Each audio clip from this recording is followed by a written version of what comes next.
Olá, meu amigo e minha amiga, seja muito bem-vindo a mais um vídeo aqui do nosso canal. Hoje é dia 15 de janeiro, domingão. E se num domingão de manhã eu acordo para gravar para você, se isso não merecer que você se inscreva no canal e dê um like, já não sei mais o que fazer, além de trazer informação de qualidade e sempre uma análise séria, independente para você. Mas bora lá. Vamos falar hoje sobre Anderson Torres e Bolsonaro. Houveram novos desdobramentos do caso Anderson Torres e é isso que eu quero trazer aqui para você. Ele encontra-se preso. Ontem teve audiência de custódia do Anderson Torres. Eu vou te explicar um pouco mais sobre isso. A audiência de custódia é quando a pessoa que é presa ela tem direito de se manifestar e conversar com o juiz para falar se a prisão foi legal, se não foi legal, se houve algum abuso por parte da autoridade policial. E ontem, Anderson Torres teve direito a essa audiência. Essa matéria aqui é do Notícias UOL. A audiência de custódia do ex-ministro da Justiça e ex-secretário de Segurança Pública, Anderson Torres, foi concluída na tarde de sábado, tá? Ontem. Ele seguirá preso, foi o que apurou o Ministério Público Federal e defendeu a continuidade da prisão. Ou seja, o próprio Ministério Público Federal defendeu a continuidade da prisão do Anderson Torres. Ou seja, a gente mostra aqui que o Ministério Público ele tem uma convicção que Anderson Torres ainda pode ser um risco, tá? Sobre tudo o que está acontecendo em relação aos atos de Brasília, em relação, inclusive, às investigações, é uma previsão do Ministério Público. Só que, ainda dentro desse assunto, a gente tem que trazer alguns pontos para vocês. Até onde vai a questão das fake news? Até onde essa liberdade pode ser exercida pela mídia? Sabe por que eu vou te mostrar isso? Dentro ainda do caso Anderson Torres, dá uma olhada aqui. Porque uma coisa que eu percebo, e você, meu caro ouvinte, vai me dizer aqui se você concorda ou não comigo.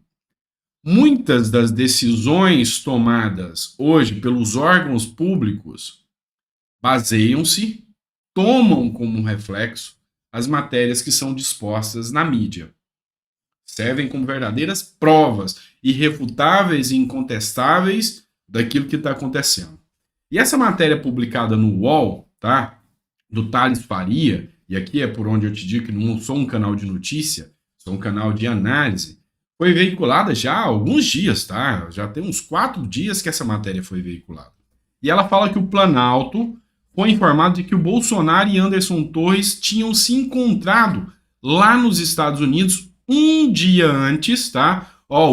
Ainda leio aqui para você. O encontro teria ocorrido no sábado, dia 7, um dia antes do quebra-quebra na Praça dos Três Poderes, em Brasília, promovido por terroristas bolsonaristas. Então, essa matéria foi publicada pelo Thales Ferreira, pelo UOL. Só que ontem, à tardezinha, o Paulo Capelli, que é do Metrópolis, já publicou essa outra matéria. Bolsonaro não se reuniu com Anderson Torres nos Estados Unidos. Bolsonaro não se encontrou com Anderson Torres, ex-ministro, que foi pivô das invasões dos três poderes durante a estadia nos Estados Unidos. Ou seja, ele refuta aqui essa informação. Bolsonaro não se encontrou com Anderson Torres durante a estadia do ex-ministro da Justiça nos Estados Unidos. A especulação de uma suposta especulação, tá vendo como ele trata? De uma suposta reunião entre Bolsonaro e o ex-subordinado em solo norte-americano ganhou as redes sociais após Torres virar pivô da invasão de extremista aos três poderes. Além de não ter havido encontro presencial, pessoas no entorno do ex-presidente afirmaram que não teria havido ligação ou troca de mensagens, sequer troca de mensagens. Olha só como as coisas são tratadas. A própria mídia tratou de falar das fake news que são espalhadas nos grupos, nas redes sociais, como, por exemplo, o caso de uma idosa que teria falecido dentro do ginásio e, posteriormente, a Polícia Federal desmentiu aquilo. Então, as fake news dos bolsonaristas, as fake news das redes sociais. Pois é, mas quem está tratando agora da preocupação com as fake news da grande mídia? Esse é o ponto que eu levo você a fazer uma reflexão agora, tá? Bora. Vou partir para nova notícia agora, tá? Vamos lá. Olha só. O ex-comandante, essa matéria é do Estadão, tá? O ex-comandante da Marinha saiu do grupo de WhatsApp confirmando um racha dentro das Forças Armadas. É um tema que eu venho abordando muito aqui. Eu estou mostrando para vocês que as Forças Armadas hoje se dividiram em 3 blocos. Existem 3 alas. Existe uma primeira ala que ainda é ligada ao governo Bolsonaro, que ainda tem as raízes do governo Bolsonaro. Mas ela se enfraqueceu muito e diminuiu muito, principalmente depois dos atos que aconteceram no domingo, porque ninguém quer se associar a esse tipo de movimento que realmente tomou uma proporção mais violenta. Lógico, existem vídeos demonstrando que tiveram infiltrados, isso tá lá na internet, não sou eu que estou inventando. Mas também tiveram aqueles, como por exemplo aquela moça que foi presa, que são extremistas. E esse tipo de gente aí realmente enfraquece a qualquer possibilidade de relação dos militares com esse público. Então existe o público que, dentro dos militares, que ainda tem raízes no bolsonarismo. Também existe uma outra ala que não quer Lula mesmo assim, que tem ranço, que tem ojeriza da ideia de Lula governar o país, mas também não quer Bolsonaro. Então essa segunda ala trabalha em uma segunda via. Como eu disse ontem, informações vazaram, inclusive foi uma matéria do Estadão também, que poderiam estar articulando aí, vendo já uma possibilidade para 2026, inclusive falam sobre o juiz Sérgio Moro, tá? Como a terceira via, e não mais agora a terceira via, uma via possível para discussão em 2026. E existe aquela ala que já entendeu que o governo é Lula, Lula ganhou, foi eleito democraticamente e que os militares baterão continência e tem Lula como chefe supremo das Forças Armadas. Então as Forças Armadas se dividiram em 3. E o ex-comandante da Marinha, ontem, ele comprovou isso com um ato simples, sair do grupo de WhatsApp. Mais um ex-comandante da Marinha, mais um, tá? Saiu do seu grupo de WhatsApp em protesto contra as manifestações de almirantes que debatem acaloradamente os atos golpistas de domingo, dia 8, e intensificaram as críticas ao novo comandante da Marinha, almirante Marco Sampaio Olsen, que agradeceu a nomeação ao presidente Luiz Inácio Lula da Silva no discurso de posse. Então, o que eu estou dizendo para você é realmente isso, tá? O Olsen, ele foi o único dos militares que agradeceu ao Lula. E isso gerou uma revolta dentro dos grupos bolsonaristas, dos grupos dos militares, em relação àqueles bolsonaristas que estão saindo dos grupos, entenderam?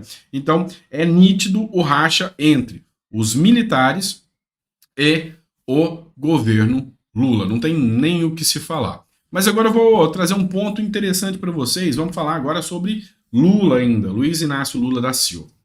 Olha só, depois que aconteceram aqueles movimentos lá em Brasília, antidemocráticos, violentos mesmo, porque até a partir do momento que você partiu para a violência, você perdeu qualquer razão. Tá? Mas a partir do momento que aconteceu aquilo, e que eu falo que muitos foram induzidos e muitos que não tiveram nada a ver com aquilo, hoje, na minha visão, estão respondendo aí sem sentido também, visão jurídica que eu estou passando para vocês, foi aberta, foi colhido um número de assinaturas pela Soraya Tronic, tá? A Soraya Tronic foi aquela moça que concorreu a presidente da República, aquela que falava que era a senadora de Bolsonaro, lá no Mato Grosso do Sul, se eu não me engano. Eu sou a senadora do Bolsonaro, Mato Grosso do Sul. Mas depois, no segundo turno, ela resolveu apoiar Lula, tá? E agora ela pediu a CPI, tá?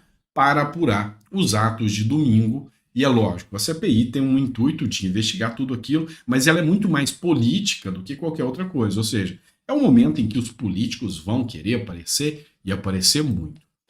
Só que saiu um tiro pela culatra, porque Lula não concorda e não quer saber desses atos, dessa CPI dos atos antidemocráticos. Presta atenção por quê. Lula é contra a instauração da comissão parlamentar de inquérito no Senado. Segundo ele, para não transformar o ex-presidente Jair Bolsonaro em vítima. O presidente do Senado, Rodrigo Pacheco, está anunciando a instalação da CPI já para fevereiro. E isso é verdade, tá? O Rodrigo Pacheco, que é o presidente do Senado, já informou, isso aqui, a matéria tá aqui da revista Exame, mostrou que o pedido de CPI para investigar os atos terroristas no Senado só será analisado após o recesso parlamentar, que termina dia 1º de fevereiro. Mas vamos lá, vamos entender um pouco mais sobre isso. O porquê que Lula não quer, por que o bicho está pegando em relação a Lula? Porque a CPI, ela dá voz, tá? Mas não são só as pessoas, os parlamentares de oposição que poderão ter palanque. Também, inclusive o próprio Flávio Bolsonaro vai participar da CPI. E lá na CPI, o discurso vai ser de mostrar que Bolsonaro foi perseguido e de que ele não teve nada a ver com Torres. Matérias como essa que eu falei, que ele não trocou mensagem com Torres e que ele não se encontrou com Torres, serão usadas. Ou seja, ali é a hora também da oposição, que é o Bolsonaro hoje, né, a base bolsonarista hoje, oposição ao Lula, também da oposição mostrar as irregularidades que foram feitas durante esse momento. E isso está causando temor ao Lula, porque ele sabe que ainda tem uma base nacional do povo que ainda apoia Bolsonaro. O Lula não foi eleito com ampla maioria, com grande maioria do povo brasileiro adorando. Ainda tem uma grande parte que não quer saber do Lula. E Lula teme que essa parte reforce agora suas convicções em Bolsonaro por causa da CPI. Gostou do vídeo? Coloca aí no comentário o que eu posso fazer para melhorar, para deixar o canal melhor. Afinal, esse canal aqui é feito para você, não é feito para mim.